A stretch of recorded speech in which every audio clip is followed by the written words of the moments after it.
Have you ever felt a strange pull towards an old, forgotten place? That's what happened to me. I was on a cross-country road trip, trying to escape the city noise, when my GPS glitched. It led me down a dusty, unpaved road I'd never seen on any map. My car coughed, sputtered, and died right in front of a rusty gate. Beyond it stood a manor, a magnificent, decaying giant swallowed by ivy.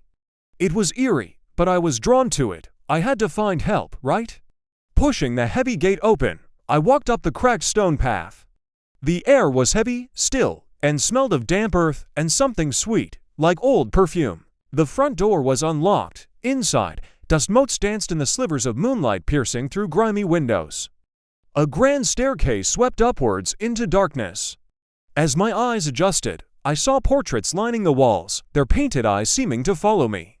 They all looked vaguely familiar, especially one of a woman with a sad, knowing smile. I called out, but only my echo answered. My phone had no signal. I decided to find a landline. Room after room was a time capsule of faded luxury. A ballroom with a shattered chandelier, a library with books turned to dust. In what looked like a study, I found a leather-bound journal on a large oak desk. The first entry was dated over a century ago. The handwriting was elegant, written by a woman named Alara. She wrote about the manor, about its secrets, and about a strange heart that pulsed within its walls. As I read, a low hum started, a vibration I could feel through the floorboards. It was a rhythmic, gentle pulse, like a slow heartbeat. The sound led me to a hidden door behind a tapestry. It opened into a narrow, spiraling staircase, descending into the earth. The air grew colder, the humming grew louder, a deep thrum that resonated in my chest. I had to know what was down there. My flashlight beam cut through the darkness, revealing ancient stone walls slick with moisture. At the bottom, the staircase opened into a vast cavern. In the center, suspended in the air by what looked like roots of pure light, was a crystal. It was the size of a car, glowing with a soft, ethereal blue light, pulsing in time with the hum. It was the heart of the manor. As I stepped closer, images flooded my mind.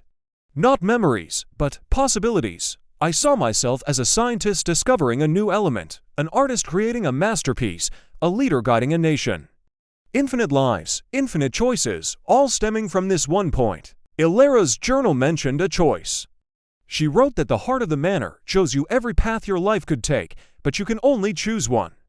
The others would fade away forever. It was a gift and a curse. Did I want to know? Did I dare to choose? The crystal's light intensified. I saw a life of quiet happiness in a small town, a life of adventure exploring uncharted jungles, a life of power and influence. They were all so vivid, so real. I reached for the journal, my hand trembling. Ilara's final entry was smudged, but I could make out a few words. The greatest choice is to not choose, to live the one life you were given. But what did that mean? Suddenly, the portraits from upstairs flickered in my mind. The sad woman, Ilara, I realized she looked just like me. And the other portraits, they were all versions of me too. The scientist, the artist, the leader, these were the lives she had seen, the paths she had rejected. A cold dread washed over me. Was this a cycle? Was I destined to find this place, just as she had? The humming intensified, the light from the crystal blinding. The visions became overwhelming, a chaotic storm of futures. I saw love, I saw loss, I saw triumph and despair. My head was splitting. I stumbled back, dropping my flashlight. It clattered and went out, plunging me into absolute darkness, save for the pulsating blue light of the crystal heart. I was terrified, but a strange clarity cut through the fear. Ilara hadn't chosen a path, she had chosen her own. The one she was already living. She had walked away. Was that the answer? To turn my back on infinite possibilities and return to my own messy, uncertain, singular life. But the pull was so strong. The promise of a perfect life, a life without mistakes, was intoxicating. The crystal seemed to call my name, whispering of all I could be. Then, a new sound, footsteps, coming down the spiral staircase, slow, deliberate. A silhouette appeared at the top of the stairs, framed by the dim light from the manor above. It wasn't Alara, it was a man, his face hidden in shadow. He started walking down towards me. Was he here to make his own choice? Or was he a guardian of this place? He didn't say a word.